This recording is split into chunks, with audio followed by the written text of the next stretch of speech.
Talking about you got this and you got that, and you gonna murder this one and murder that one. Talking all that bullshit. I'ma put it to you like this, yo.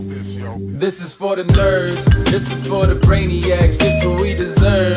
Go ahead and play it back, you ain't gonna touch me, you not gonna do nothing, you are not above me. I bet you wish you was me, I know that I know.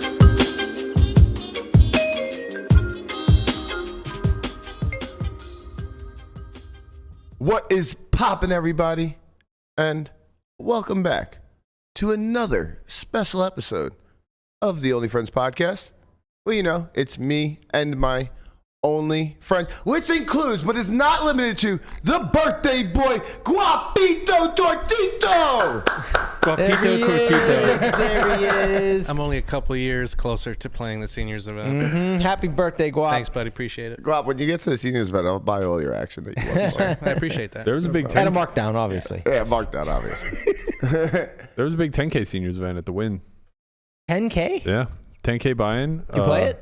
Not quite there yet. Salzburg is in the mix though. Oh, If you can play it, you can play it. Right. Wait, what? I don't play 10Ks outside of 40 million guarantees. Nah, you want to play that 10K I shit. mean, those seniors are your people. Those are my people. Did you see, whose tweet was it? I forgot who it was, but he's like, I really hope, this playing the seniors event, I really hope they have a nap time. Dinner break changes to nap. Side out, yeah, there you go. Why not? Seidel's based. That's so good. Dinner break is at 3:30. Yeah. The seniors event starts at 50 or 55? 50. 50. Okay. 50. And I think the starting time of the tournament was like 6 a.m.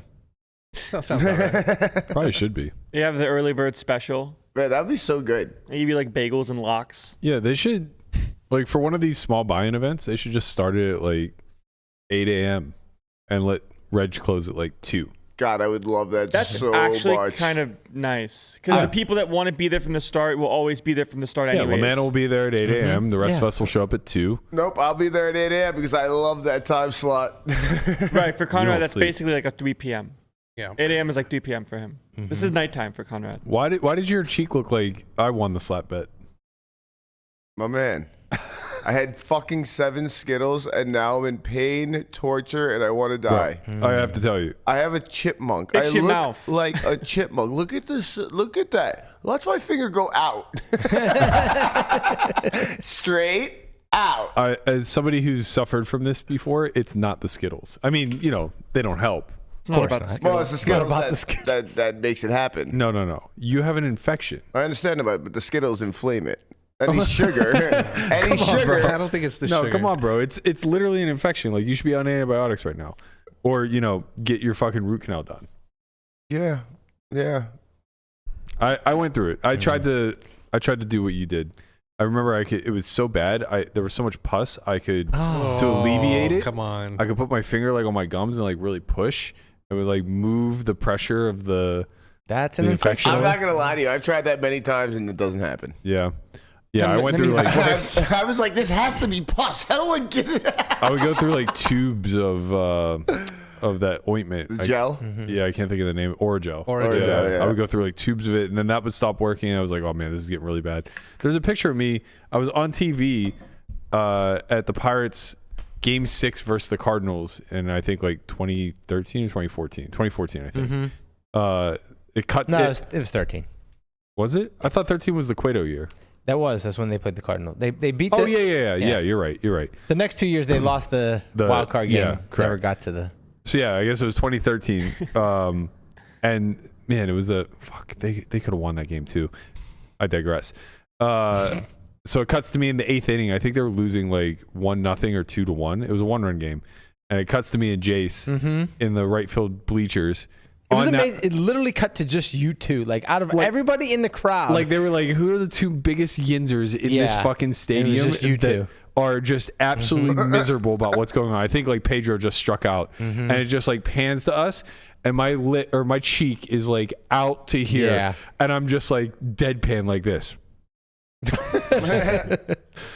I imagine You ate a baseball. Yeah, I imagine that Bob Walk was just like, If that doesn't sum up our season, I don't know what will. It's okay. The Pirates are going to get back to the playoffs. They just re-signed McCutchen. You seem very excited. I am. Well, yeah, I had to wear my shirt, right? Yeah. It's baseball season. Kutch is back. Speaking of seniors. It's only baseball season because the Steelers are dead. Correct. Okay. Okay. It's Matt, when you had your appendicitis, how many hours did you wait before you went to the hospital? 14 hours. Ooh, I did 6. Yeah. When did you have yours? New Year's Oh, 2 years ago. wow. Yeah, it was like 5 in the afternoon. New Year's Eve, right? Yeah. Yeah. It was like 5 in the afternoon, and I just thought I could knuckle it out. And then by midnight, I was like, something's wrong. What were your symptoms? It started in the middle of my chest, Mm-hmm. and then by like 10 o'clock at night, it started to move lower. Yeah. And that's when I thought, okay, this is probably bad. Then I went and took a shower. I started throwing up in the shower, and I'm Really? like, I was like, I got to get out of here. I thought I had the flu. So I haven't thrown up in like 20 years. And like, I don't know, 10 a.m. that morning, I was on the couch and my stomach was just writhing in pain. But it kind of felt like some combination between like being queasy and constipated. And I was just like, I must just be sick. I'm going to nap this off. So like I would sleep for a little while. I'd wake up in like cold sweats. I had no appetite at all. Couldn't eat. And this just continued throughout the day. And at like 10 p.m., somehow, I don't know how, I just like put myself to bed and fell asleep. I don't know how the fuck I fell asleep like 8 hours into an appendicitis attack. Okay. Or 12 hours, I guess. But I fell asleep, and at like 2 a.m., I just like sat up like a rocket. I'm just like, I'm dying. That's I'm what I literally felt. dying. That's what I felt. And I was just like, I don't know what's going on, but like, isn't your appendix on your right side? It's And on I your Google it. lower right. Yeah, I Google it because the pain was like located or local now. Yeah. And I Google it, and it's like, yeah, your appendix is on your right side. I'm like, fuck, I have appendicitis. And it's like 2:30, 3 o'clock in the morning now. Yeah. And I'm like looking around. I'm like, who am I going to wake up? Oh, you took yourself? Yeah. So Dude, I I couldn't do anything. I couldn't put my shoes on. Yeah. So I had to like kick my shoes up to me, and then I laid flat on the bed, and I put my legs up, and I put my shoes on like this, and I like rolled out of bed, doubled over in pain, and I like ogre myself to the Waddled car. out. Yeah. Get in. I had a stick at the time, which was like Jeez. even worse. I was just like double pedaling. Who are you living with? O'Brien and Tyler. Maybe Andy. I feel like Andy wasn't there because I would have woken Andy I was up. gonna say, you definitely woke up Andy. Just wake up Yeah. Andy. He would have took you. Yeah, I do feel like I would have woken up Andy. I think Craig was there instead. Definitely not waking up Craig. But the hospital was like right up the road. It was 3 miles away. I got maybe. lucky too. My hospital's right up the street. You have a hospital? Yeah, Centennial Hills. It's literally right up the I street. just went to a hospital. I'm like, what is the nearest place where they will get this alien thing out of me? Appendicitis works different for everyone. Like some people are fine. Some people just like feel like they're dying. No. No, I think everybody eventually just. It just gets worse and worse Yeah, and just worse. Because the thing until- is, if you get until to it the bursts. point where it just bursts. if it Yeah. bursts, then you're in a lot bigger trouble because you can go septic and then you're like could die. Yeah, I don't know if mine Yeah. burst or not, but they kept me. So it's supposed to be outpatient. You were probably there for a few hours, right? I got there at 2 a.m. Operation at like 7 a.m. I was home by noon. Okay. Wow. So mine was similar. I got there at like 4 a.m. Operation 7 a.m. They kept me overnight because I was. They were afraid that I was going to be gangrenous. Yeah. So I imagine that Yours I probably burst. Yeah. Wait, so you had this removed too? I haven't. No, not yet. but at some It might point, come for me at some Keep point. me out of this. I hope not. I hope You? not. Nope. but- It's like wisdom teeth. Yeah, it's Some just people get random. them out, some people don't. Yeah. I never had my wisdom teeth out. right? So I'm saying not everyone needs to I've get an had that. appendicitis. Oh, correct. No, not everyone. Well, appendicitis is the problem. right. Right. But not everyone has to get their appendix removed. Appendectomy is having it removed. No, Removed. you only need to get it removed if it becomes It's inflamed. Yeah, infected, inflamed. Do we know and- how that happens, or just random? Just random. We don't even know what the fuck it does. It's just in us. Wasn't it for Yeah. like processing like plants and stuff when you were like Maybe. ancient people? Like it had a Maybe. purpose before, but like Probably. now Probably. not anymore. Yeah, like your Yeah. tailbone. There was once upon a time probably a fucking tail. Have you ever met like people with like pronounced like tailbones, like almost little nubs, No. little, I haven't little, met little it. tail nubs? That reminds It's a me of treat. Shallow Hal. That's what I was thinking. Shallow hell too. Yeah. Yeah. Just like wagging back and forth. I don't know how are we on this conversation Who right now? knows? Jesus Christ! I've told this story before about my roommate Ricky. and his girlfriend whose friend walked in on me showering, whatever. The other thing about the girl who walked in on me showering was that she had like A tail? well like No. Where is this going? the way it was described to me was a second butthole. But it didn't lead anywhere. So I I'm think lost. I think it was just like a tail. I think it was like a little tail. It was like in a little Audi, you know? Oh, no. That's a big Audi. Oh my I can wiggle God. it. What the fuck is that? Oh, man. Oh man. What is Yeah, I that don't from? know. Shallow Shallow Hell. Hell. I've never Great seen movie. It's not that good. It's Yeah, hilarious. Don't it's listen to good. Brian. It's not. It's funny. It's a funny movie. It has its moments. You're not missing anything. All right, we have a fun show for you guys today, as you can tell. We're gonna get into all things WPT. It's a lot. lot going on there. We have go Santos. We have the main event coverage still to talk about as they wind down to day 6. We have the Prime, which wrapped up yesterday. I think there's a little bit to talk about there. Mm-hmm. The 25K that been win shipped, as well as the $1 million one drop, which is coming into the final table now. I want to do an in the muck. I am admittedly not perfectly prepared for this, but we have a lot of submissions on our Discord. Let's go. I want to pull one. I apologize, you guys aren't gonna have the graphics because I didn't do this prior, but let's get in here and see what we're talking about. All right.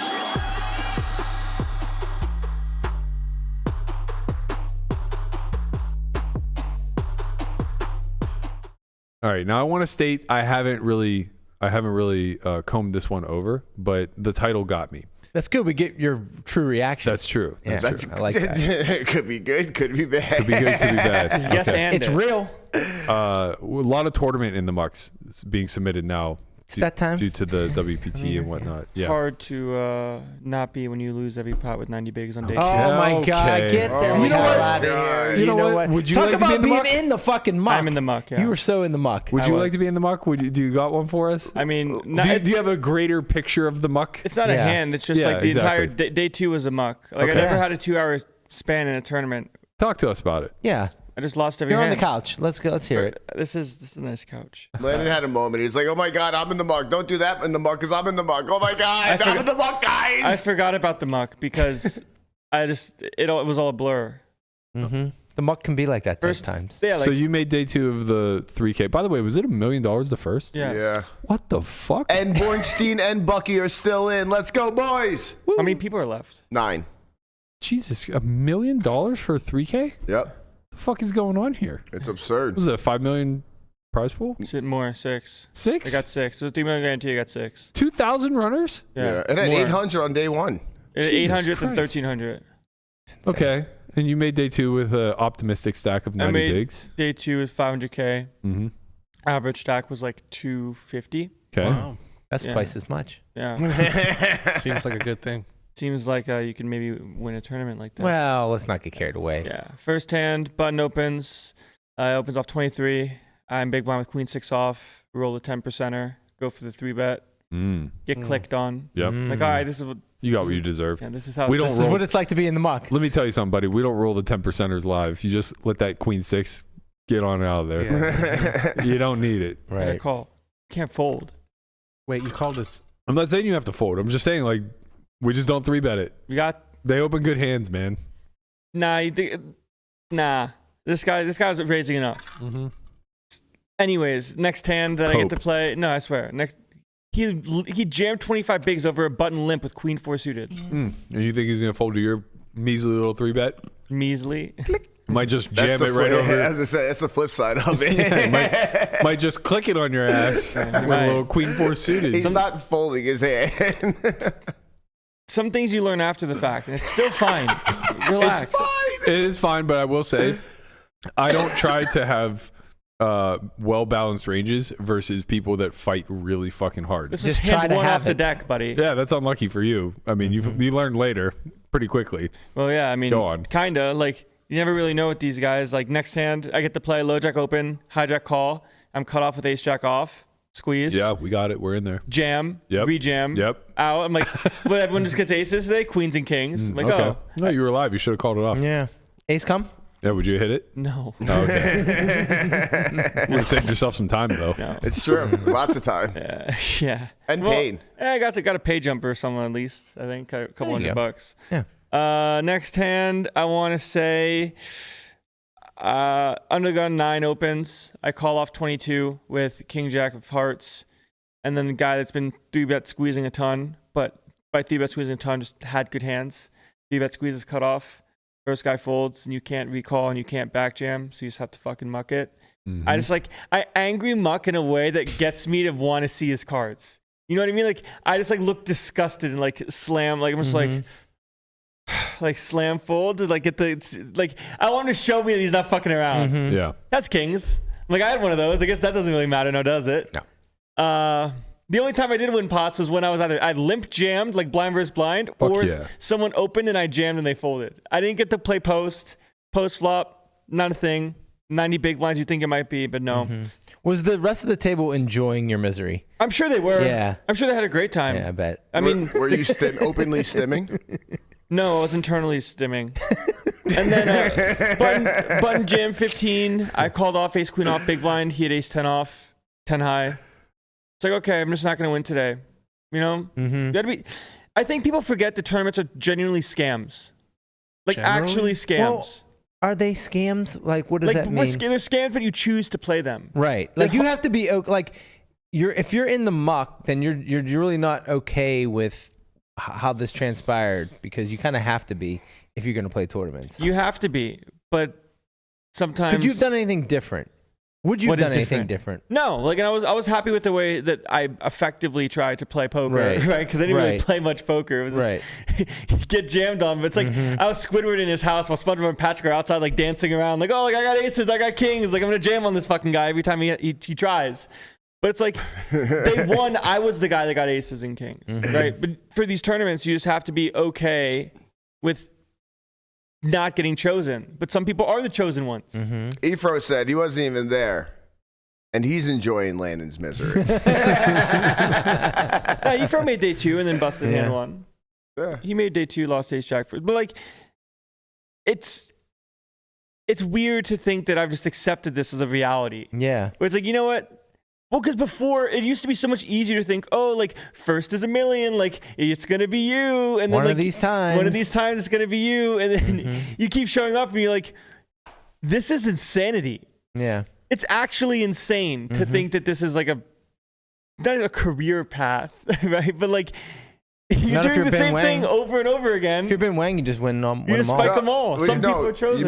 You misspelled his name. It's Bin Win. Ben Win. Win. Well, he is win. I mean, he wins everything. That's your point. I think we've talked about this a little bit, but I think what's actually scammy about MTTs, I guess, if you want to use that word, which I don't necessarily know that it applies, but the part that feels bad about MTTs is that your win rate is, in theory, there. Like whatever it is, it's somewhere. Yeah. Well, it's flat. Like whatever it is, right? If you're 30% ROI, then you're making X percent, you're making X dollars every time you buy into an event. Yada yada yada.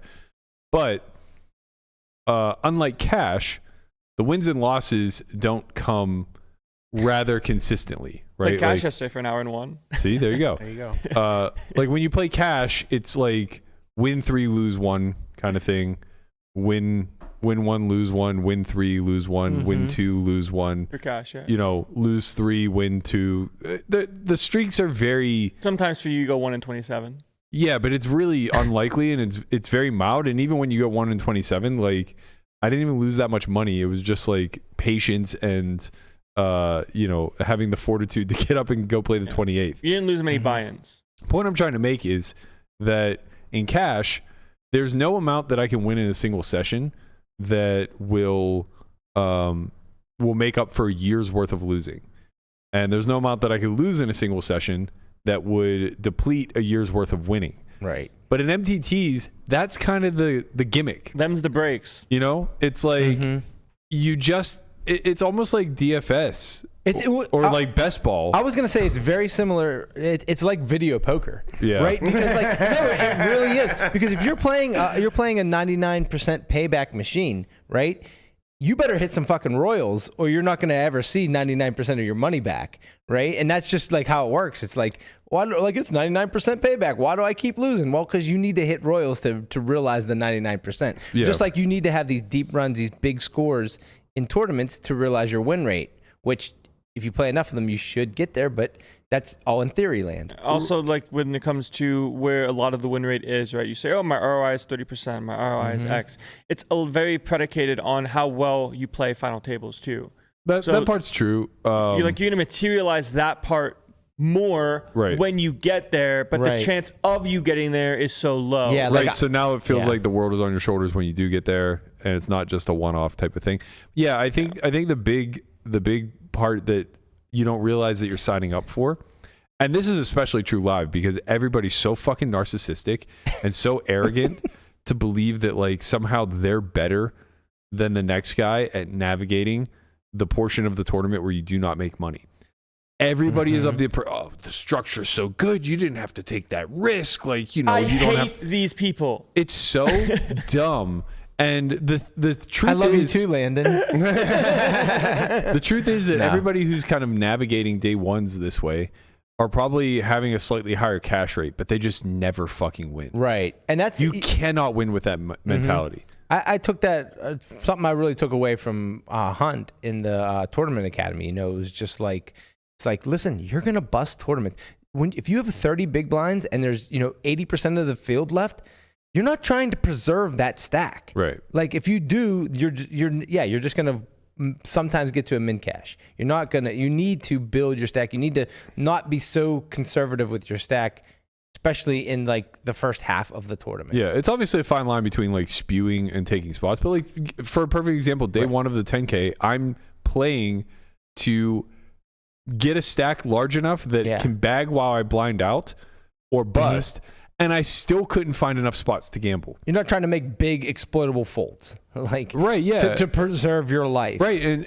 But more importantly, I was willing to be spewy and take some negative EV spots, and still couldn't even find enough of them. Yeah, you know what I mean? It's like I didn't even have any close decisions where it's like, well, with the information I have, yada yada yada, maybe squeezing ace jack here is like losing small instead of breaking even.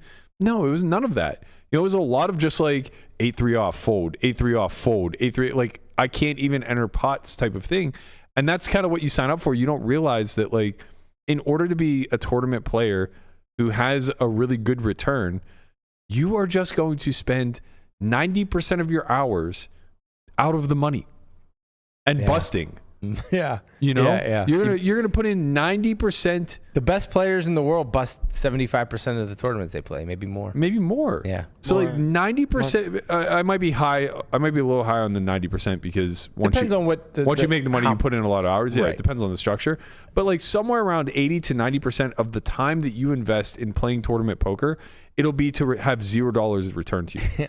That's wild. That's a wild thing to sign up for. Time to go show up to the win and like make some theoretical dollars and hope today's my day. Yeah, that is hard to get out of bed day after day after day. And the people who have the easiest time doing it are the ones like Ben who go on these fucking sun runs. But what it ends up doing, and this is a tale as old as time. Somebody has a fucking sick heater year where they are in that, like zoomed in stretch of the graph where they're sun running, just W's everywhere. Yeah, and like their ROI is like 30% long term, but for this small portion of the zoomed in part of the graph, they're making 3,000% or something, and it's really easy to get out of bed and go play the next one and the next one and the next one, and the momentum time to go collect my check and everything else. What ends up happening, we've seen this so many times throughout the last 20 years, is that person then regresses to the mean. Right. And this, I'm not saying this is going to happen to Ben, but I'm saying like we've seen this happen in the past. That person now regresses to the mean, spends the next 10 years fucking min cashing and busting, and is dead flat broke with a roulette problem. By the time they realize that like, oh shit, variance really plays a heavy hand in my results when it's all said and done. Yeah, and I think that there's this like false sense of control where the people that make deep, like it's like the good but not great run principle, where even if you make top 1%, you get no money. Right. Like even getting call it 1/50th out of a 2K person field, it's like you get 2 buy-ins. Like that's what you get. Yep. That's what you get. Yeah. That's what you get. I will say, but you got the chance to try to get $1 million. And right? I will say, doubling off of that, the people who, and this is just a byproduct of survivorship bias, but a lot of the people who end up making it in the MTT space and do become long-standing pros that we, they're recognizable. They're the guy, and Bin may be that when it's all said and done. They're the ones that when they have this run, when they have this sun run, they take the risk that it's a byproduct of being their time and them being well prepared, and they start upping the buy-in. And you see that with Bin. He was playing like 3,500s a year ago, and now he's in like 25Ks pretty much across the board. Like he's playing everything, and he's still smashing. Yeah. He also maxed late reg the 300 quad stack in Florida. It was sick. Right. I was like maxing this tournament. I seen them. Like, who loves it more? Right. So like when you're winning, it's so easy to put in the volume. Right. Of course. And guys like Bin who capitalize on these stretches and just max out the volume, Show up. and max out the return, put themselves in a position to be long-standing members of the community. Now they will be able to curb a lot of variance moving forward, assuming that it doesn't all just like fall off of a cliff tomorrow. If he starts just like randomly playing 100Ks because all of a sudden he's built a role for it and doesn't appropriately sell or whatever, and it falls off a cliff, well then yeah, he's going to be fucking panhandling a year from now. But like, That's everybody. yeah, exactly. And it's anybody who understands the underlying math of like how tough of a choice it is to go the MTT route, but also understands how much win rate is available because the majority of the field doesn't get it. Man, I think that's the sharp thing to do when you have these spots, if you're like fortunate enough to be able to do it, is offload action, like swap with your friends that you think can also make deep runs and do things like this, because you might like call it from an EV ICM standpoint, call it bagging a 3K with 90 bigs, ICM value of 7 starting stacks isn't nearly worth 20K, right? Because there's too many people. Probably it's worth something like 12 to 13. Where it's like, okay, like I have 13, like I have a 13K stack here where most of the time I'm not gonna even get this much money back. You're gonna lose a bunch of all-ins and you're out. But you have some friends that might make some deep runs or have some people that so okay, like offloading action along the way and not having the eggs in the same basket has to be on the back of your mind more so now than before. Where before, like win rates are probably a little bit higher, and people had more of a not delusion when it comes to like winning big field mains and things like this. No, it was delusion. Like sure, I wasn't around for the delusional era, right? But everyone that I talked to, from like a professional standpoint, is like, dude, these things are ridiculous. Like, I used to get FOMO every time a big event would come up. Because you thought you would just win it. Yeah, I just thought it was my time. Like, I thought I had put in enough of a grind and I've come close enough where it's like, I'm good at poker. I could just win this event, but I can't win it if I'm not in it. When the first one drop, the $1 million one drop came up, I was fucking broke. And I was on the sidelines like drooling, like, oh my God, man, if they just let me in there, that would be the one. When I got to play the Super High Roller Bowl for the first time, it was just like, oh my God, like, this is what I've been preparing for. Like, I'm just going to go in there and I'm going to just blitz through. And you almost did. Yeah, you almost it's like you almost convince yourself. Imagine if you did. Like, in the sense of like your mentality of like, oh, like I thought I was going to like house these people, and then variance picked you. It did. I was chip leader for 3 days. And then variance picked against me at the end of day 3, and I didn't realize that was what, like, I had convinced myself you did something wrong. Well, I was very tired that day, so now I had convinced myself that had impacted my play in a way that the last 2 days hasn't. Even though you were just wired while you were playing. Yeah, I was just like losing normal spots, Rainer bluffed me in a spot where I had a really close decision with middle pair. Tough, like 0 EV, right? Probably. Yeah, probably. I made a really exploitative play against Mercier when we were 2 out of the money, where now I would never do it, but back then I was just like thinking about the game very differently. He opened button and I flatted queens because he covered. I just put myself in a bad spot to bluff catch where he had king 10 and it came king high. Just like really dumb things where I was, maybe too hyper aware, because at that point I had lost a lot of my chips and we were getting close to the making real money. It was like cashing this thing now is a really big fucking deal. And it's like, oh, if I 3-bet queens and he 4-bets me and then I have to get it in versus ace king and I lose, I've wasted the opportunity. Well, especially in 2016, like you just don't see those bluffs coming through as often. You know, you don't really see the I 3-bet queens, he jams ace 5 suited. Like that shit wasn't happening back then. So yeah, it was like, you know, I got a little too conservative. Don't get me wrong, like the errors were there, but the errors were also probably there from the day field. 1 and day 2. Yeah, and also for sure from the field. My point is that like I had convinced myself that the results, both positive and negative, were correlated to me. It all fell on you. Right, and like largely neither of those were true. I think the funny part is now that the people that have put in time, effort, and energy think that it doesn't fall on them if they do call it theory strat. It's like, look, like I showed up, I tried to play like the machine. Everybody's kind of agreed. We've had the consensus that we look and defer to the solve as the thing that's going to win the most over long term. But people forget the amount of variance that exists in tournaments in the first place to where it's hard for Pio to realize that edge type stuff. Yeah.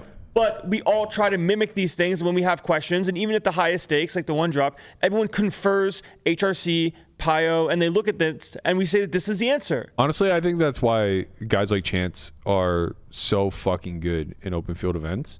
And I don't think like he gets nearly enough credit because we are moving so much more and more and more towards the answer book. Yeah. I think people forget that like if big field events are worth playing, it's simply because the majority of the field is freestyling. And you don't beat a freestyler for the max. That's the point, right? That's the question is like, does Pio beat the freestyler to the max? No way. No chance. The Pio beats them. Yeah. But, you know, Pio suffers a lot of like swings throughout the process that is unnecessary because you just look the guy in the face and say like, bro, I'm folding a full house here because you have quads. Yeah. You know, like these are spots where like you just get to save a whole lot of money. And yeah, I mean, I know we look at a lot of the stuff Chance does and we're just like, what is this fucking guy doing? What's he cooking? Right? Like what is going on here? But I think he just gets a lot of the pressure points where if somebody doesn't have a fully completed strategy, your cards don't really matter all that much. I mean, right? You've seen that. You saw him cards up coverage of him playing the main. Yeah. He's like, oh, this guy's bottom. I'm going to 3-bet 8-3 off. Yeah. Guy had bottom. It's like, okay, all right. Yeah. Like, that's if you know he's folding, it doesn't matter what you have. Exactly. Right. That's really what it comes down to. If you're playing the ace, king, queen game on every single street and you just keep finding spots where they have the king, then YOLO, man. The king at best. Yeah. Right? Sometimes they just have the queen and they're gone. Yeah, right. It's like, oh, like, I just think he has stone dusto. I'm just going to 3-bet jam. Right. 3-bet jam. Guys, not full. Yeah. So show a 4 on a... You're playing the ace, king, queen game, and they have the queen, and you just have the 10. You're like, well, I guess I'm just going to play the 10. Here's an extra card. It's called a 10. Yeah. You don't even have cards. Yeah. Doesn't matter. But... Right. Well, you can't extrapolate the toy game out. You can do the ace, king, queen, jack 10 game where ace 10 are nuts, and then everything else is a variable. Well, like nowadays, like the call it regs that put in time, that study a lot and do all those things, think that I'm going to do my job and the results will be what they will be. Where before it used to be, I'm going to win this. It's comforting, but how much is it cope versus correct? Right? Because at some point we say that the overlord does exist, and at other points we do say we have autonomy. Yeah. Some points you want to defer, and sometimes you don't. This is a pretty deep philosophical question, I think. I'm in the muck, man. This is my muck. I can tell. This is my muck. I can tell. Like, my muck is not the same as, oh, what do you do with queens on jack 6-4? My muck is, like, how much credence do you give to having your own freestyle ability versus having this weird answer key that we agree kind of works sometimes, but then other spots is stone dusto? It's tough. It's tough because, like, for someone like me, I just believe in the capability of freestyling, and I'm very happy to live with the results, and I don't have to answer to anyone. And that's just like partly okay delusion. Maybe not. Like, I know where I'm flawed. If I learned ICM better, then I would feel like I was, you know, significantly ahead of the curve in MTTs in a big way, because I'm going to understand spots to redline appropriately. I'm going to understand spots to increase my blue line against really weak opponents. I'm going to do the things that, like, the machine won't allow. Like, I'm going to, you know, flat jack 9 suited in the low jack versus under the gun 1 because he's a whale and I know he's way too wide. and the people behind me are too passive. Like, I'm just going to do those things. I'm going to fight for pots in ways that the machine will slap your hand over, right? And maybe I'm losing long run on it. Who knows? But I highly doubt it, right? That's but kind in of a the tougher question. field, of course you're losing. You can't do it in every scenario.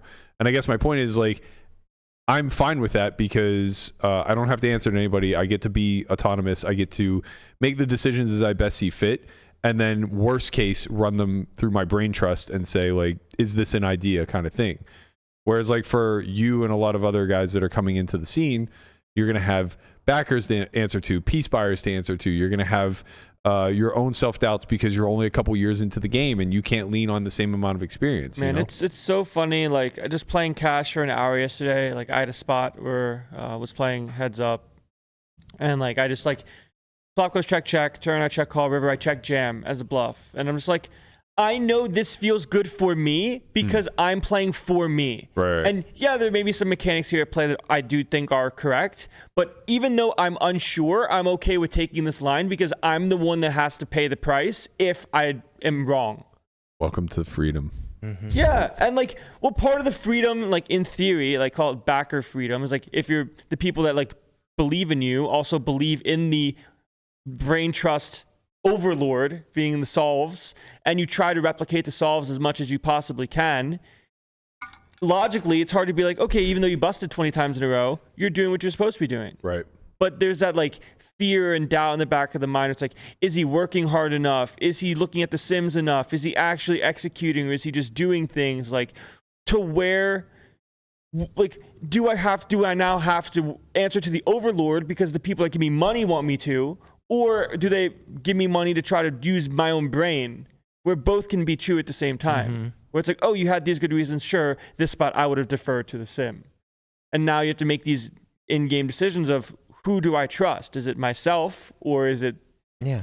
Is it Are it you the a slave answer to the book? sim, or are you not? Well, it's not about the slave to the sim, right? Because kind of, everybody because- agrees that with the solve, like, the solve is a picture book. Right. Right? The solve is a picture book, and the point is to try to get a bunch of different patterns from the picture book that you can. And you think, okay, like, these combos do these things for these reasons, and my hand in this spot has those same mechanics around it. Yeah. Not every spot's going to be, okay, it's button big blind 27, his range looks exactly like, hey, does your range look like this picture book? It's like, no, of course not. So at the end of the day, it's all just guessing and literally trying to do your best to make the most out of the spot. It's not easy. Especially when you think that this guy's going to fold range on turn and then you get called. It's like, oh, I guess I'm an idiot. Yeah. Yeah. I mean, just, you know, kind of having followed your career, I think there's a lot of things that you've done in big leverage spots where there's a lot on the line that is theoretically good and sound, but in the moment, very costly. Potentially. Yeah. Like, I just mean in the sense of, potentially in the sense of sometimes like call it 25k PSPC this year, like I 5-bet jam days 4 versus a button cutoff in a spot where cutoff doesn't play many clicks, but he clicked it and I piled, where it's like, maybe that is, who knows, practical, impractical mistake, but you still have equity. Wait, when he doesn't play many clicks, that means he just has it, right? The guys from Europe, like I'm not playing some like random, like I'm not playing some idiot from Northern Europe. Like I ain't playing cuz in this Sven. spot, you know, like it's just not the same. No, I know, but yes that's why and that's why I'm saying this, because I think that in fields like that, like maybe I'm wrong about this. I'm kind of just hypothesizing, but I think like in general sense, and I'm extrapolating this a little bit from cash too, where cash is super deep.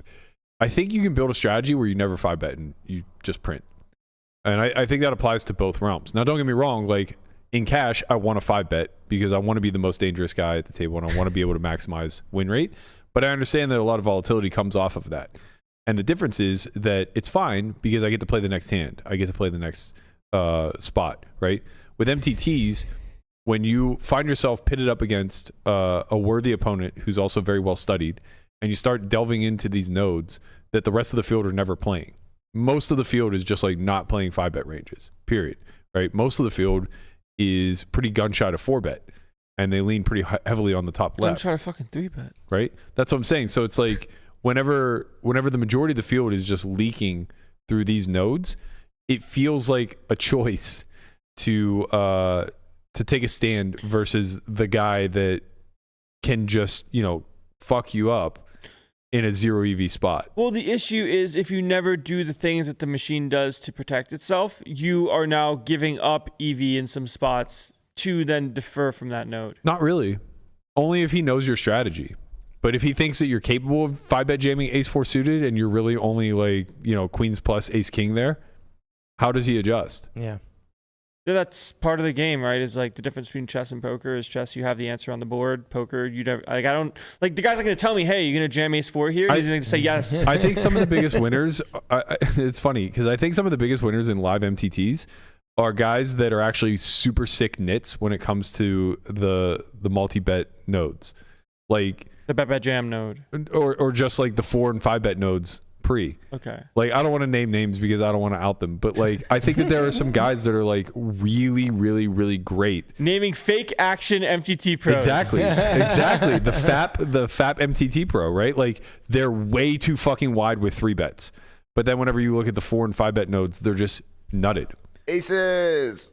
And it's like they fucking mash. You can say Conrad's name. It's fine. It's fine. But it's like they mash because people are so accustomed to over adjusting because they just default give them the capability. When they're retelling the hand history, it's like, God, how the fuck does Chance have aces here? He's so capable of 4-betting or 5-bet clicking like absolute nothing. In Chance's defense, he's also 5-bet jam the Jack Duck suited. I'm not using Chance as the example, but you know what I mean? I get the point. He's the face of it because he is so extreme. Like, he is going to show up with bottom that's like ludicrous.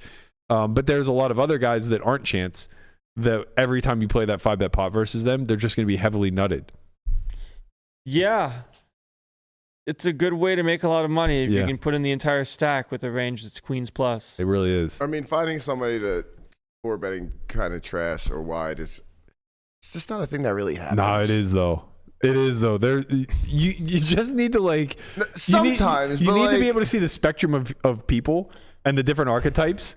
And then just I saw a pot in the 3K day one where button versus small blind, the button 4-bet king deuce suited. Yeah. Versus deuces in the small blind. Yeah, I look at their hands. The king bro flops a king. I'm like, all right, I guess we're just playing a different game then. Like, in that exact position, like that exact formation, it happens. I'm just saying there are certain guys that over fight, and you can just see it in their face. You just know that they're battlers to their own detriment. Mm-hmm. Or there are guys that are like battlers to their own benefit, like Mormon. Mormon was the biggest fucking clicker in online poker history. Like, this guy would find 7-bet clicks with utter trash back before ranges existed. Mm-hmm. It's just look at him now. Yeah, it's his persona. Like, he's going to fight for pots, and that's a really big attribute to possess. He fought for that board pair. He did fight for the board pair. I don't want to transition that yet. Let's get to let's get off of this a little bit and get into. That's my muck. Yeah. There's your insight in the muck. Your muck was good. I hope you can climb your way out. My once a quarter muck. Yeah. I like your mucks because they're existential crises. Right. That's truly the spirit of the muck. Yeah. Right. The muck is not like, what do I have when I have a set and I get raised. Right. It's how do I actually win in this game when everyone thinks that you're a loser? Yeah. Precisely. When you think you're a loser. Right. But you keep showing up. That's right. Try. Well, there it is. There's your answer. It's true, though. It's literally true. Like, you have to keep trying. And it's like a meme, but true that, like, you're one gamble away from the biggest score of your life. That's right. That's how tournaments work. That's how they work. In theory, you're just playing positive EV lottery tickets. Yeah. That 90 big blinds could have just, coasted all the way to final table and you just rip $1 million. I could have been the guy in the spot that kept getting kings, aces, 3-bet, ace, king, win all ins, win the flips, and just have, infinite and make final 9, but instead I get 7604 and I sit here in this chair next to you people and talk about my play. What do you mean, next time? You people? You people. I will say that I hate to acknowledge, and this is sorry people. This is true of cash too. I was talking to a friend about this the other day, but I hate to acknowledge that a big part of your win rate in both disciplines is just being patient enough to let the game come to you. But that doesn't mean don't go for it. No, but it does mean be mindful when you do go for it. No, but people say let the game come to you, wait for the value, wait to cooler someone. It's not that. It's just understanding that a large portion of your win rate just comes from accepting your blue line, right? And just realizing there are some days where your blue line's flat. Negative. And there's you're negative. Flat's a fucking bonus for me, man. Yeah, of course. But I'm just saying, like, there are days where, like, you have it's out of your hands. The blue line is flat. It's negative, whatever. Yeah. And all you're trying to do is do better than whatever that blue line result is. Right, because sometimes it's flat, but if you play red good, line it's flat. enough, you can win. You can win, or you lose less. That's what I'm saying. Yeah. You're just trying to do better than whatever that blue line is, and that's true regardless. Even when the blue line's positive, you're still just trying to do slightly better than what you're doing at Showdown. I mean, the amount of times that you've lost in Bobbies, where you just get, like, call it coolered at Showdowns, this, that, whatever, and you're like, yeah, I mean, if I didn't have red line, I would have just lost 100 straight. Right. Versus losing 20. Yeah. It's like, that's a great day. Yeah. To clarify to everybody, so we're not speaking Greek, blue line is just your win percentage at Showdown. Red line is the dollars won without Showdown. So better river and they fold. So you're bluffing, basically. And yeah, I think that, like, this is especially true for MTTs. You know, it's just patiently staying in the fucking event until they deal you a winner. And then accepting those chips and making sure that you maximize that winner. But sometimes, like, and I'm going to preface this with, like, cutoff opens. You have 15 bigs on the button with 4s. He's so in the muck. It's unbelievable. No, like, but that's your winner. Like, your winner is to jam this spot. But yeah, of course. But I mean, like, some people would let the game come to you mentality. Like, wait for aces, wait for kings. That's not what I'm saying. No. What I'm saying is, like, you know, maybe we don't yeet it with the queen 6 off. You know, sometimes we just let the game come to us. And sometimes you roll 10%. It's a good 3-bet, and they fold, and then you win. Yeah, Berkey. People forget this. They're supposed to fold, man. They are. I'm just trying to make this. I'm trying to state the case that there are a lot of people who do not redline in MTTs that are big winners. Yeah, but sometimes, like, the deck chooses them more than other people in a short term. Is that true? Well, they have to. That's the only way that they're winning. They have a negative red line. They're only winning by the deck choosing them. Exactly. But they're allowing the deck to choose them. They're in long enough for the deck to choose them, right? It's a weird game. It's a weird game where you're going back and forth of accepting variance, you know? You don't like to play that game. You want to be in control. Well, his eyes literally rolled all the way to the back of his head and around and back up again. It's just coke, man. All the sickest guys that win literally go for it. We know this to be true. In high rollers, they have to. Or in mains, like, you look at who's doing main. Stop. I mean, they don't. Like, you know, when we look at Cal, who won the prime. Play the 5-4 hand. Yeah. Jesus. When we look at Cal, who won the prime, biggest first place in a 1K in history. The deck really chose him. He's a fucking battler. He's an absolute battler. But a lot of that battling is getting to realize blue line by attempting to red line. You know, it's like the 5-4 is a good example. And granted, this is heads up, I think, right? No, this is 3-handed. Oh, 3-handed. Okay. So it's like, yeah, of course, you know, my guy's going for it here. Why do I know Jay? Where do I know Jay from? I think he's a cash guy. He looks incredibly familiar. I feel like we've played together. I wonder what the stacks are, but he might not have, like, Jay might not have limps here just because of the ICM pressure and the covering stack. It looks like he is about 2x. Right, but I don't know what. Oh, this is heads. Oh, okay, it is 3. No, it is 3-handed. So we don't know what the other stack is. Girl walked away. He's over it. He knows this is going to be a long one. Okay. So Cal's third in chips, has about half of Jay's stack, who has fewer chips than the other guy, apparently. 2-1. Guess he'd have some limp. Queen 3-3. This isn't limp, though, right? This is a raise limp. pot? It's limp. Oh, okay. It's limp, ISO, call. Oh, okay. So Cal ISO's pre, and then goes for the C-bet. Okay, pretty standard. Probably going to range bet this board. Mm-hmm. I imagine Jay's going to call a lot. With the 3 and the low kicker, you like check raising here because you unblock a bunch of stuff too. Sure.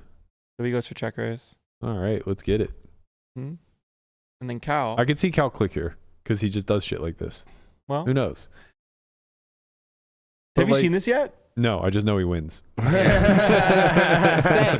yeah. I haven't seen it either. And I've also played against Cal enough to know that, like, if he makes it 20 million here, I certainly wouldn't be fucking shocked. But that's not the deck picking him. Well, it kind of is. No, it obviously is because it's the only way he can win the hand. He's allowing the deck to pick him. Oh, yeah. By not folding. by not folding 5 high, no pair, no draw. Yeah. You see? Now look at this. He has dreams. Now here we are. The world. It's available. Fucking love this. This is so hard. Like, how do you win here? The SPR is 1.25, I guess. Probably going to face, like, half pot. Yeah, like half pot-ish. a little less, like 40%, I guess. Why does it say the pot is 1 million? It's 51. 51. 51. That's just your eyes. That's not a dollar sign. I thought it was a dollar sign. He goes 40%. Yeah, this is good. 2E size. Cal's obviously got a peel. Now that we've got this far. Well, I mean, better than jamming. Now is when he's allowing the deck to pick him. Like, he doesn't make the mistake of over-aggressing, trying to redline the spot, I guess. So, yeah, he's going to peel. He's going to river straight. He's going to face a jam. He's going to have a call. And he's going to high-five Jay. And he's going to high-five Jay and crush his hopes and dreams of taking down 1.3 million. But, yeah, I think Cal is a good example of what you are kind of gravitated towards, where he sort of makes his own luck. But, you know, when this shit doesn't work out, he has egg on his face. And I think that, like, to the opposite end of the spectrum, there are a lot of people who would have just passed on the spot with 5-4, which is very reasonable, and then looked for other situations to make chips, right? And also, this is a very unique dynamic. We're talking about three-handed at the final table, right? So, like, there's going to be a lot more... They've all already been chosen. Yeah, exactly. There's going to be a lot more battling for pots. There's going to be a lot more shit like this that goes down. If this were 9-handed with 43 left, I think that it would be... I don't know if it's worse. Maybe that's not the right word because it might not be good here either. This is just like a standard Tuesday for Cal. 100%. 100%. This is what happens when you're one of the chosen ones. But he doesn't always run good there. Like, he just bricks out a lot, and, you know. Well, yeah, usually that happens with like 50 people left and you just bust. Yeah, exactly. I've never seen somebody swing from like chip leader to last in chips back to chip leader as much as Cal. Like, if you play WSOP online, like, you just always see his name either at the top or the bottom and somewhere in between. What's his name? Projector 52. Yeah. He used to be Cal Band. I don't know what that even means. I had this conversation yesterday, actually, because like I didn't know Cal X years ago. Yeah. But like I was just like with Toby. He hasn't changed. This is like 20 years in the making. Like he was saying, like I guess now like the difference is like Cal's are like a little bit more calibrated than he used to be. And like that's enough sometimes, you know? Because he clearly does a lot of things very, very well. Like he's playing a different game than everybody else to where he goes for it so much, his value thresholds can decrease. Right. But now you have to play the leveling game of, is this guy going to call fifth pair when I value bet second pair? Yeah. And that's also a really fun dynamic. But I don't think he does play the leveling game is the point. He just does things. I think he just knows that his image gets him paid when he gets that thin. Right. So where's the line for thin? Sometimes it's second pair, sometimes it's third pair. Yeah, that's up for him to decide. You know, it's his oyster. Well, it's in the moment. I don't want to reduce the game down to a feel spot, but like that's a big. When you're talking about guys like Chance, guys like Cal, guys like Mormon, probably to some degree, the hyper high VPIP guys that fight for every single pot tooth and nail, I think that they have a really good grasp of where their opposition's thresholds are. So I think they know when they're going to get called too light. I think they have an idea of when they're being trapped. And it's not foolproof. Of course, they're just going to get themselves sometimes, but that's the game, you know? You just put yourself out there to kind of value cut yourself in some situations, and then you live and learn and move on. And I think that the opposite approach is the machine approach, where it's just about leveraging your stack to the fullest degree. Well, I mean, like call it example in the other way. Like the way I busted day 1A. That's a machine play. Yeah. 80 big blinds, ace, king, sail it, baby. But it's a good one. It is a good one. You look at someone like Saliba, who's like played poker MTTs for like 3 years now and playing high stakes stuff, like very, very like Overlord-esque kind of guy. Sure, there's some live stuff here and there, but like he's just winning everything. Yeah. Third and 25K for 500K. Had a bunch of wins prior in the year, you know? So like people that say, oh, like the sim guys don't win. No, they win. They win a lot. They just, you see them a lot less in the big fields. But that's just because there's less of them in relation to everybody else. That's true. Maybe. You know, like look at like Chewy's a sim guy. Chewy's a field guy, sim guy. final 2 tables of WPT now. Man, Chewy speaks to aliens at night, all right? He also speaks to the machine at night. All right, but he speaks to aliens. He's got another fucking... Maybe he thinks an alien is controlling the machine. Yeah, maybe. maybe that's the true. alien is the machine. I'm not hating on him, you know. I want to speak to aliens too. The Bring 'em alien down. overlord. I mean, like you look someone like Brock, right? Like Brock's really great too. Machine guy, wins a bunch, does a bunch of good things, you know? I think it's just the proportion of the sim guys versus like the feel guys. There's a lot more feel guys. Well, so when they win the big field stuff, it's like, oh, of course a field guy's going to win or make a final table. I mean, maybe that's true to some degree. I think more specifically, the guys that are good at the machine just jump to the highest stakes. So, like guys like where they respect raises. Yeah, guys like Brock and Saliba are just going to play more 25K pluses, and guys like Bin and Chance and Cal and Elias and the people that fit into the live guy archetype, I guess, are just going to be a lot more 5Ks and under. And it's not like they're not going to step up. They will. It's just not going to be the majority of their volume because they're men of the people, and that's their skill set, is just like absolutely fleecing people that aren't prepared to freestyle, and that's the majority of the field. When you're talking about events that have like 500 plus people, the majority of that field is freestyling. So being able to out freestyle them, out maneuver them, out pressure them, leverage your stack in post flop dynamics rather than pre, that is just like a really great way to skyrocket your win rate. Whereas I think the machine, and that was kind of like what I was alluding to with, like your 25K bust out of PCA, the 3K deep run that you had at the World Series, both of them are just like yeeting a bunch of chips pre against another good player. And it's fine. Obviously, they're not losing plays. It's just you could yeet a bunch of chips post versus really bad players, and they're gonna be fucking lost on an island. They look at their hand and they have no idea what calling properties are supposed to be utilized to bluff catch. They just feel their way through the spot. It is tough because I lean, my tendency leans more machine than it does feel versus like call it very studied and elite players. The issue is like when you don't start taking machine line, you now give up win rate to the guy because he can't take win rate directly from you because it's the field. You're playing the field always, whether it's your table or the entire existing field. Because if I don't 3-bet enough with some of the candidates that are supposed to 3-bet 5-bet, he gets to raise more. Sure. So by default, I'm giving some EV back. And the EV that you're giving back is not going to be as much as the EV you can gain from call it playing an SRP versus a Giga Whale in a single raise pot. That's the bigger point, I think. But now, it's the classic, there's bigger fish to fry, but if you never fry a fish, you're going to starve. Yeah, I think that's applicable. But as long as you're still in the tournament, you're allowed to fry fish. Yeah, you're pretty much always frying fish. At some point, the fish are gone. Are they? They got to be. Bro, the $1 million final table, my guy Santosh, right in the fucking mix. Don't you call Santosh a fish. The point being is you're not going to get spots.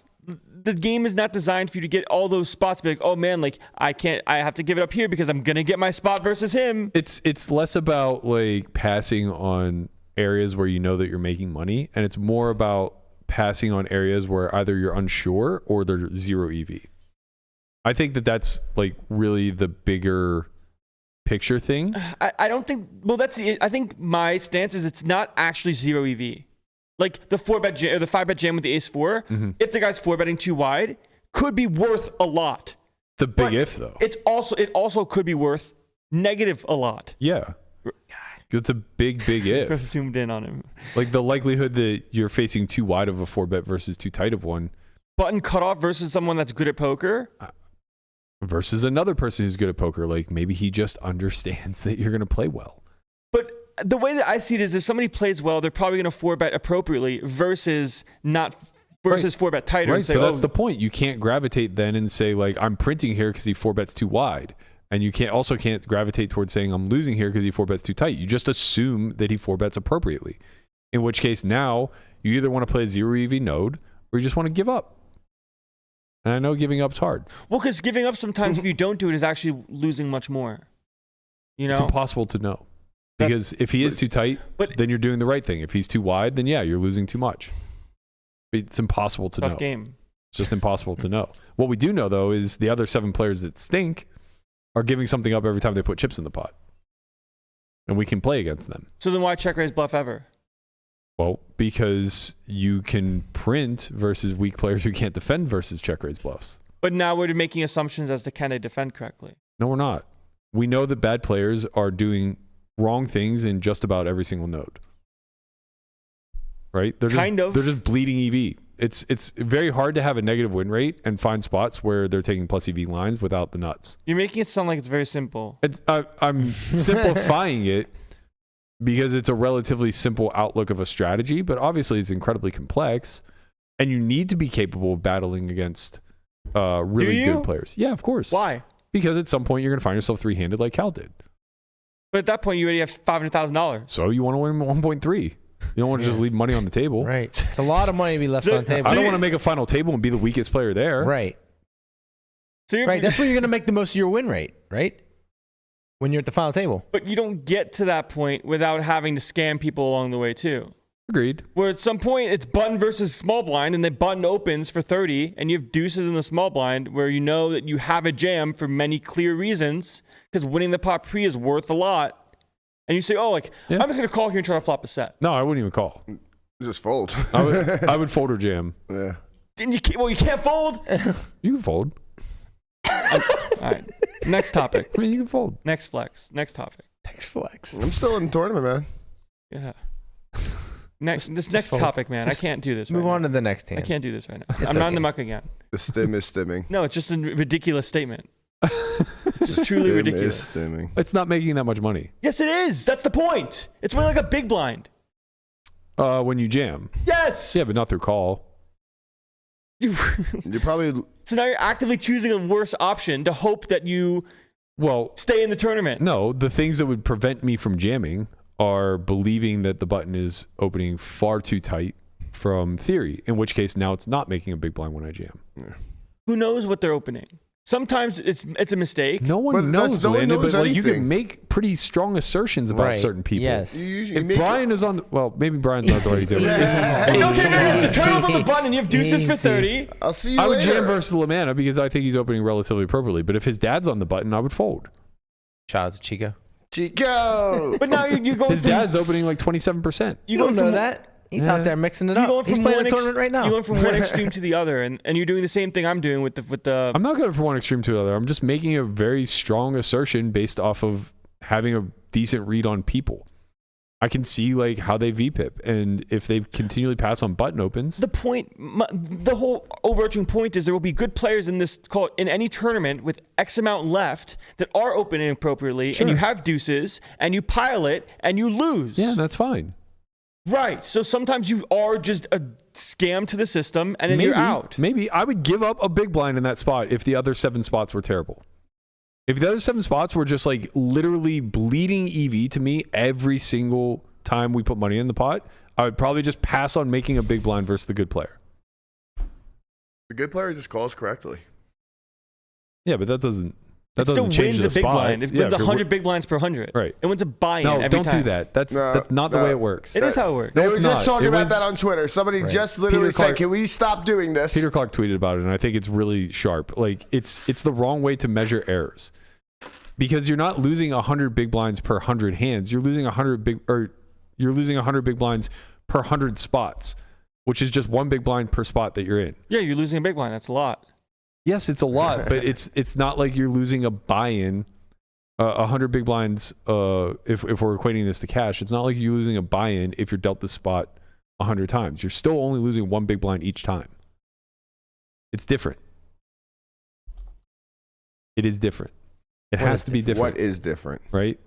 Like it's very different because like there are definitely spots where like you can make a 10 big blind error or a 15 big blind error. Like you can't extrapolate that out and say like, oh my God, he's losing, 1,500 big blinds per 100. I mean, you kind of can when it comes to the way that the way that people see the game, right? Because if they never take the spot, they are losing that much. If every single time someone had deuces and didn't know it's a pure jam and wins a big blind, and they don't do it, by default, they're losing 100 big blinds per 100 spots they get deuces in the small blind. Only if what they do is fold every single time. They have to do the counter.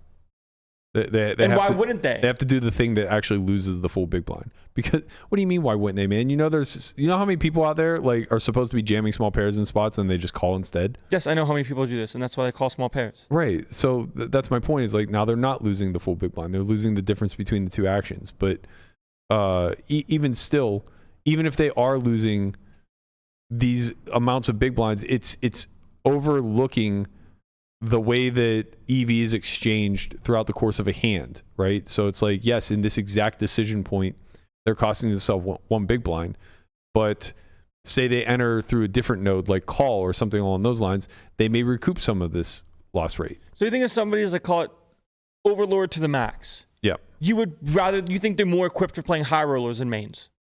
No, not necessarily. I think they're equipped. They're just winning. It doesn't matter what they play. They're equipped to win anyway. Well, they're going to be winning more in mains because there's more. Just win more often. They're less subject to variance. I mean, or they're less subject to volatility. Let me put it that way. It's different. They're still subject to variance within the constructs of the game, but because they get to actually physically win more often, the volatility is less. I mean, look at someone like Chris. Like Chris went on like this infinite downswing. Yeah. And then did the exact same things a year later and won $14 million in a year. No one would argue that. But I also would make the case that Chris would never in a million years want to be a average buy-in guy of like $1,500. He would just never, he would get a job. He almost did get a job. Well, that's what I'm saying. Like, you know, it's, he wants to be elite. He wants to be one of the best poker minds in the world. And he's probably on path to do that. But it's just not necessary in these smaller fields. Carving out these little EV spots here and there where if you're incorrect about your opponent's counter, you're actually giving that EV back. It's just not worth it, in my opinion. Like, I think there's just like better ways at a global level to win more money. And that's why I point to guys like Chance and guys like maybe Foxen to a certain degree, guys like Elias. They navigate these. Foxen's kind of mix, right? Plays everything. Yeah. But these guys like navigate the highest EV spots and they don't lose any sleep over the micro spots that are, you know, plus or minus a half a big blind one way or the other, depending on how accurate you are with your opponent's range. Yeah, like with or the variables. strategy, yeah. Yeah. Because that's the thing that nobody's talking about. It's like you guys always want to be overlords to the sim, but it's all dependent upon your opponent playing a fixed strategy that you're able to have vision over. And that's why I'm saying, like, if I think of a guy's opening the button way too tight, then I have vision over his fixed strategy. And the proper adjustment is to fold more, not to jam more or jam appropriately. Well, it's not to jam more. It's jam to, appropriately. It's to jam the correct hand classes. It's not, though. Okay. If we tighten his range, deuces will fall off. Like, you have to recognize deuces that. Deuces will fall off, but we'll still have a jam range. Sure. Nobody's arguing that. You have to have, right. Tighter differently. It's like called ICM spots. Like there's some spots where you don't jam deuces, but you pile Jack 10. Fine. Not what your dad says. Yeah, well, my dad doesn't play poker for a living. I don't know. I think your dad's onto something. He's not wrong. Why? I like to cross book against my dad or anyone that wants to view themselves as my dad adjacent. I'll tell you what. If anyone else is trying to be like my dad and wants to bet against me in poker, I would love to bet against you. Let's have your dad coach. There's fellow dads out there. Let's have your dad Happy Father's Day. Coach someone up in this room. Happy Father's Day to all you fucking dads out there. Bob's hit me up. Yeah, we're gonna have your dad coach Conrad for a year and see how his results. Yeah, let's see how that works. We'll be freestyling out there, man. I can't wait for the. Can't wait till Conrad wins the fucking Borgata main. I can't wait for the deep run where Conrad shows us the text exchange between him and your dad. What would Mike Tice do? He's like had 5.5 million and then lost the flip Queens versus Ace King and now I'm out and your dad's just like, why didn't he cash out? Cue the Marley video. It was so funny. Marley texted me. He's like, "What are the things your mom or dad have told you about poker?" That's a great source to go to. That's funny. To try to get to this. All in with a jack and a 10. All in with a jack and a 10. All right, let's give some shout outs. Let's give some shout outs to people who got rich. Shout out to Calvin Anderson, as we mentioned. Online legend, crushes the WSOP street still. $1.3 million up top in the prime. He took it down. That's the biggest first prize in any 1K, I believe. In history. In poker history. Not the biggest 1K field, though. We've seen larger in the I think the original million, Colossus. No, Colossus wasn't 1K. The original one was No, it? I think it was. Okay. I think the original was like a 600 or something. Okay. 500 Yeah, or I something. think it was. But the Millionaire Maker. That's 1,500. Oh, it is a 1,500. This is the biggest prize pool for a 1K. Mm, Yeah, maybe, but maybe it is. I thought that the WSB ran a very large 1K. I might be wrong. Oh yeah, the mystery bounty. Oh yeah. The mystery I mean, that was bounty $1 million mystery bounty. Yeah, that mystery two. bounty probably had a bigger prize pool. Well, it had to have. There Yeah. were 2 $1 million bounties I think there was 20,000 runners in that, wasn't it? at least. It was something like that, stupid. It was a 1K or was it 1,500? It was a 1K. 1K. It was something absurd 1K. when Glance pulled it. Mm-hmm. Yeah.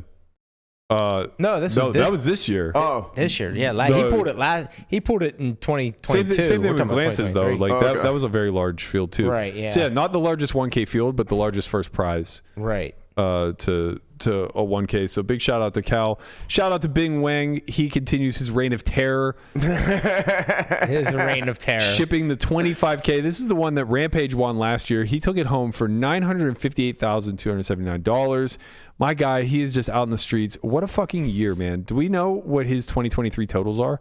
Like, do we have any concept? I don't know, man. All I know is he's won like 3 tournaments for $1 million, starting off with Borgata. Yeah, scroll up to his hand. You're like cropped here, Guapo, Yeah, I got you. Give me 1 second. for some He was reason. too busy zooming in on Santosh in the other picture. Yeah. Now we're on the permanent. Okay, so his total live earnings are $8.5 million. I feel like most of that is, oh my God, he's from PA. I'm never going to climb this goddamn list. No. Jesus Christ, man. Scroll down a little bit. He's fifth now on the Pennsylvania's all-time money list. I feel like at one point in time I was like 4th or 5th, and now I'm probably like 13th. He's first in the GPI. Yeah, he had a hell of a year. Hell of a fucking year. Just scroll down a little bit through his I can't see. Yeah, there we go. All right, so 1,130,000. Keep going. You can just do it by date, 150. by big scores. Just Yeah. click the big Yeah, because they're all this year probably. Yeah. He has so I'm pretty sure that 3 millions this year, right? Yeah, so 2.2, 1.1, wow, he has 3 7-figure scores this year.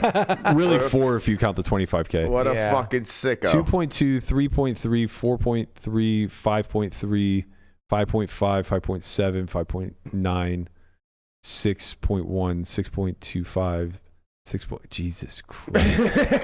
He might have had close to an $8 million year. He has look at this. He has like 2 dozen He's had 6-figure 10 scores in the last, I don't know. Yeah, he had 2 6-figure scores prior. It looks like one in 2020 for 187,000. Oh no, a couple more. There's 2 above that. Oh, so he was playing big before. He played the 50K in 2021. He got 4th in that for 200. Okay. Anyway, it looks like he's up about half a million. About Half a billion. Please. 5 million this year, which is just like a ridiculous run for a guy who's playing an ABI of 3K maybe. Mm-hmm. Pretty fucking legendary. Way to close out the year, Ben. Really shocked you didn't just win the fucking main. It ain't over yet. You might win the 1,600th email. That's true. That's true. There are a couple events left. We're gonna see young Landon out in the field today, having his existential crisis at the table. Be sure to look for that. Leave me alone. We got main event updates. Shout out to Lucky Chewy, still out in the mix. He's out there doing his thing. There are 16 remaining. What are they guaranteed at this point? Like 280. Wow. Something Let's like go, that. Seppiol. It's over 200. 280, 16 left. Chewy still in the mix. We got Mormon. He's still out in the field. He scammed somebody real hard yesterday with the top set of jacks versus the 5 deuce on Jack 3-4. 291.7. Let's go, dude. Thanks for reminding me about that. No, I had a friend actually say that the other day. He was like, "Oh, isn't it nearly 10 years since you won LAPC?" But yeah, this is my kind of favorite tournament. 5 90-minute levels a day. Just trying to make the next day, hanging in there when you have a tough level, and just breaking even on a level is like a big win sometimes. And then you just have a level like I just did in the last hour and a half, and you spin up massive, and you just got to try and take advantage of those. But yeah, it was a crazy hand. Obviously, there's a slight possibility he could have 5 deuce on the turn, but obviously I'm loving life. I mean, he doesn't really have 5-2 offsuit, so there's only 3 combos of 5-2 suited, and if the river doesn't pair the board, I'm probably out the tournament. I mean, like I bet most of my stack, and then he puts me all in, and I'm gonna like throw up and use all my time banks and probably call it off because he could have a worse set, basically. So very lucky river, and then when those things go your way, you just got to try and take advantage of it. Yeah, in a tournament like this, obviously, you know, everyone who's anyone in poker is going to play it, so it's always going to get tough deep. You have a lot of history of the players, and you just have to take each hand as it comes, and you know, think of previous hands you played against your opponents, and just go for it and try and win, basically. Because how often do you get there? So you might as well go for the win. Is Artur still in? Yes. Wow. Fucking sick. Man, so I think many Ben legends. Heath's still in too. Mm-hmm. He is. Man, so many legends. Shout out to Benji. Yeah, I'm trying to get a full list of the remaining 16.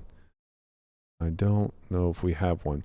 The chip counts weren't working. I have one. I have the list. Okay. Wow, New York City legend too. Jay Min's still in the mix.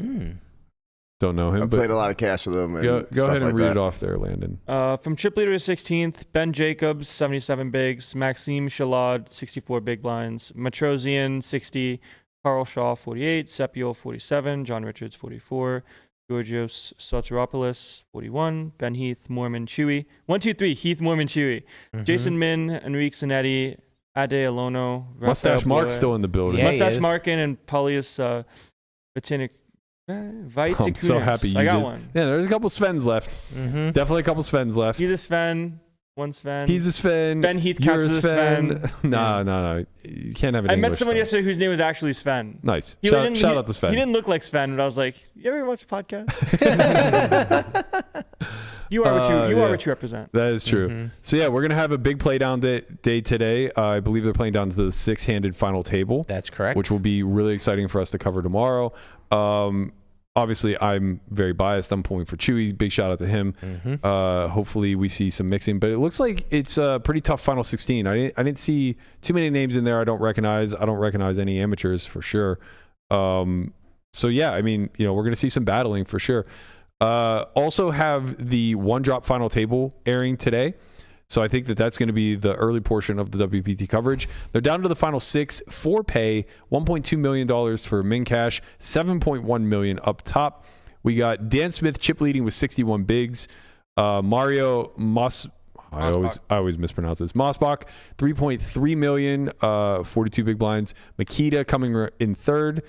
Haxton, Santosh, and Petrangelo rounding out the bottom 3. If Ike wins this, he might just put a real stamp on possibly one of the best years that we've seen in recent history. I know this happens Only a lot. rival to Ben. Yeah. Well, that's kind of the thing, right? Like Ben's out there in the open events, and he's in there high rollers. Yeah. So it's like different. when Ike wins, you know, 25 million, that's like Ben winning 5. Right. And they're both equally as sick. Yeah. Well, I guess in different ways. Ben's just pretty fucking impressive. Yeah, winning but so open is Ike, field. man. Like, he's blowing through the toughest fields in the fucking world. Of course, but winning an open field event and winning a shitload of them in a year is absurd. It is hard. It's very strange because, you know, it's one of those things where it's like, okay, Ike is playing small fields. Maybe he's winning like 30-person fields. They're 2-day events, whatever. And Ben is like winning, you know, fucking 3,000-person fields. 7-day tournaments. Well, some. Like, you know, this main event's 7, but most are like 3 or 4 day events. I mean, shit, the Borgata was like 5 or 6. I don't think so. No, WPTs are 3 and 4 days. Either way, they're massive. It wasn't fields. a WPT. Oh, it was the BetMGM Open or whatever? And it was pretty big. I would be surprised if it was that many days, Oh, unless okay. there's a bunch of day ones. But anyway, what I was getting at is like, at the end of it all, what makes what Ben does so impressive is because the amount of variance you have to fight through to get through those days. But the truth of the matter is, it's a 3-day event. It's 3 days to get from start to finish. You know what I mean? So no matter how big the field is, it's 3 days. People are just like getting knocked out around you. Yeah. You know, you don't actually have to do all of the heavy lifting. Right, exactly. You still have to survive that amount of poker. Yeah, that so many it's, levels. Right. it is weird because it's like, better spots because people will lose it all on other tables. well, they will. Yeah, When you'll there's get hundreds 24th. and hundreds of people. Like, that's what you can't do in high rollers because there's 6 people. Yeah, You know, you gotta take you all shut the up the spots. chess club and there's only 10 of you. Yeah, They're just This gonna play one it up. drop, it's funny because it's like one of those tournaments where min cashing is very important. Kind of. I mean, it's 1.2 million. It's not the Santosh. I can promise you that. Well, no, right. He's unique, but like, you know, it's it's funny because it's a min cash, but it's a $1.2 million cash. Yeah, but for these It's all guys, relative. it's all relative because they're selling off. They're not putting up the million themselves, so it's like it's actually 1.2 buy-ins. And that's okay though, because No, it's fine, but it's like a 1.2 buy-in min cash is very small. Yeah, no, it is very small. I just mean from the sense of the whole, like people thinking that it's bad for poker, that it's more known now that people don't have all of their action in these things. High stakes wouldn't exist. Yeah. You know, if you want to see elite players There's playing, no one drop. Yeah, if you want to see elite players playing the highest stakes in the world, then you have to understand it's a business. And it's not the whole, oh man, like I don't care because the money's not mine. It's like I care more because I'm trying to play the best poker in the world. Yeah, and the money that is theirs is still a lot of fucking money. If they're putting up 10%, that's $100,000. That's a lot of fucking money. Yeah. You know? I don't know who you guys are rooting for, but I'm rooting for Santos, my boy, baby. Cowboy Dan here. Nah, Santos. Year of Dan. Cowboy Dan's got to win. He said it was the year of Dan. He did say It year of could Dan. be the year of Dan. I think him and He trusts the machine. I want Dan. I think him and Haxton are like the two big stories as far as like what it would mean to their year. Ike has just had like a career year, and this would just put a big bullet point on it. I think Dan's had like an up and down year, but as of late, he's been kind of sun running a bit. He's been doing really well. I think he had a deep run in the last Triton. He did. In the Invitational, I believe. He went super deep in that. Ooh. Dan. He won. Did he end up winning it? He won. I couldn't remember. Yeah. Okay, yeah. So he just won the Triton, you know, coming off of a big major. Hashtag year of Dan. Mario's also had a pretty sick year, I believe. I think he did well in Bahamas, if I'm not mistaken. I thought I remembered him and Fedor posting something from there. Mario won something. Yeah. He always wins something. Right, exactly. So yeah, living a it would be life. fun to Look at watch. the guy. Obviously, we're all rooting for Santos. Everybody's rooting for Santos. I mean, Everybody plays cash. Everybody except for Santos, everybody yeah. except for the people in that field. Yeah. No, they're It's not. good for, but- it's good for you if he wins. Not really. He'll I've find played a with way. him twice. You don't get to play with him that much. Yeah, I don't get to play with him that much. When you but do. it would be nice. $7 million extra dollars. I do love me some Santos. He doesn't need the $7 million. It's not going to change anything about his approach to the game. But it's W's, baby. Yeah. Honestly, maybe it would be bad. We might lose him to the MTTs. He'd be like, oh, I can just win the hardest MTTs out there. now. Right. Start playing high rollers, baby. Yeah, you have to get Time to start selling at 1.05. They'll start running fucking $1 million buy-ins every month. Yeah, that might make me Yeah, sad. it's called the monthly million. Yeah, the monthly millie. Yeah. Jesus Christ. That would be fascinating to see how it plays out. That'd be absurd. I mean, what People you would saying play. like when Arya first started having high rollers, like they were sick? Yeah, they were really good. I mean, I won one. How bad could they be? Well, you didn't win one. You chopped Yeah, I chopped one. it. Yeah, but you I got was first. smart. It says first on there. It does say first. And you didn't even get a trophy. I did not get the trophy. Damn. I probably also wouldn't have won if we had played it out because they were playing very smart and I was just trying to end the event. They were playing like the Sim. And we were out there You were trying to freestyling. play. They were playing for money. You were playing for speed. It was Ike and Jake, and I had like half the chips in play, and they were both like 15 effective, and they were just rejamming every fucking hand, and I was just like, God, give me an ace. That's because Give me a fucking ace. I'll put them both to bed. you don't need an ace. You need like queen 3 suited. Yeah, whatever, but I'll put them to bed. Let's go. But you did have ideas that were correct back in the day. Yeah, I wasn't retarded. That's not But- the point. Wow. The point is like you have like, but back in like 2015, someone has queen 4 suited. They don't think to pile on 2 people. You're like, I got Oh. a queen. Yeah, I think it's just the. I'm all in. I think it's the inherent the desire game. to win pots. It's the game. Well, it's the yeah. and it's- Having some like deep-seated gamble in you. Yeah, you know? you wanted to win. Yeah, you start. You didn't want to get called. You just wanted to win the pot. Exactly. You start from the gamble aspect of it, and then work your way backwards to refining it to good strategy. All count down to 0, man. Yeah, that is true. All right. Well, speaking of counting down to 0, let's get out of here. Bye. That's going to do it for us. We'll be back tomorrow at 11 a.m. again.